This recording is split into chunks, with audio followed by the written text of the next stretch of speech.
अंजलि, तुम्हें अपना बनाने की कसम खाई है और कल तो तेरी शादी है ना, तो यहाँ क्यों आई है? देव, देखो मैं तुम्हारे लिए केला लाई हूँ, क्या तुम खाओगे? और मैं मेरी शादी में तुम्हें आखिरी बार देखना चाहती हूँ, क्या तुम आओगे? अंजलि, तुम चाहती हो मैं ये केला खाऊं, लेकिन अंजलि अब मैं तुम्हारी शादी में क्यों आऊं? देव, तुम मुझसे इतनी नफरत करते हो, आखिर किस लिए? और तुम्हें मेरी शादी में आना ही होगा देव, वो वेटर नहीं मिल रहा ना, इसलिए।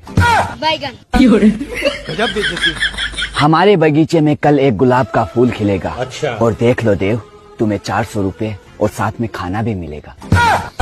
अंजलि, मुझे तुम्हारी शादी में खाना खाना है, और बताओ अंजलि, मुझे किस टाइम आना है? देखो, तुम्हें मेरे लिए शादी